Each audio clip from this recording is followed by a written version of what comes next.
Matthew chapter 23. Then Jesus said to the crowds and to his disciples, "The scribes and the Pharisees sit on Moses' seat, so practice and observe whatever they tell you, but not what they do. For they preach but do not practice. They tie up heavy burdens hard to bear and lay them on people's shoulders, but they themselves are not willing to move them with their finger. They do all their deeds to be seen by others.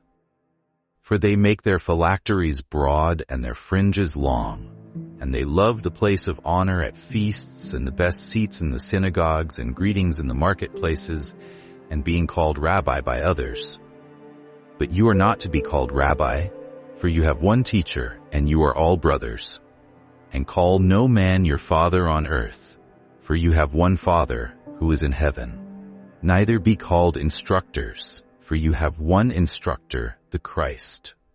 The greatest among you shall be your servant. Whoever exalts himself will be humbled, and whoever humbles himself will be exalted. But woe to you, scribes and Pharisees, hypocrites! For you shut the kingdom of heaven in people's faces. For you neither enter yourselves nor allow those who would enter to go in. Woe to you, scribes and Pharisees, hypocrites! For you travel across sea and land to make a single proselyte, and when he becomes a proselyte, you make him twice as much a child of hell as yourselves. Woe to you, blind guides, who say, "If anyone swears by the temple, it is nothing, but if anyone swears by the gold of the temple, he is bound by his oath." You blind fools! For which is greater, the gold or the temple that has made the gold sacred? And you say, "If anyone swears by the altar, it is nothing. But if anyone swears by the gift that is on the altar, he is bound by his oath." You blind men! For which is greater, the gift or the altar that makes the gift sacred? So whoever swears by the altar swears by it and by everything on it. And whoever swears by the temple swears by it and by him who dwells in it. And whoever swears by heaven swears by the throne of God and by him who sits upon it. Woe to you, scribes and Pharisees, hypocrites! For you tithe mint and dill and cumin, and have neglected the weightier matters of the law, justice and mercy and faithfulness. These you ought to have done without neglecting the others. You blind guides, straining out a gnat and swallowing a camel. Woe to you, scribes and Pharisees, hypocrites! For you clean the outside of the cup and the plate, but inside they are full of greed and self-indulgence. You blind Pharisee, first clean the inside of the cup and the plate, that the outside also may be clean.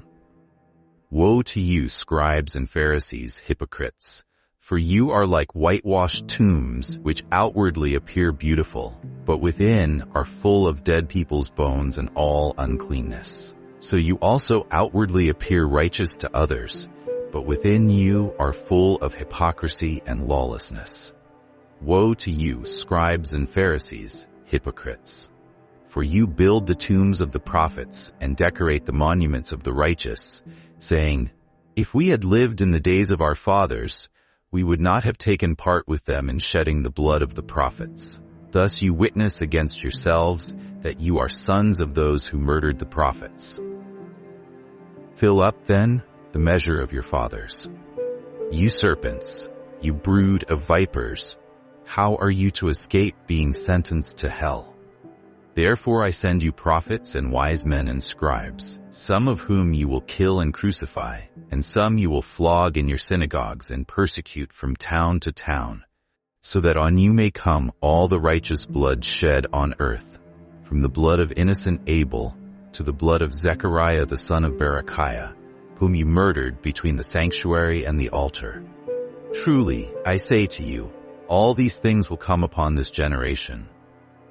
O Jerusalem, Jerusalem, the city that kills the prophets and stones those who are sent to it. How often would I have gathered your children together as a hen gathers her brood under her wings, and you would not. See, your house is left to you desolate. For I tell you, you will not see me again until you say, "Blessed is he who comes in the name of the Lord."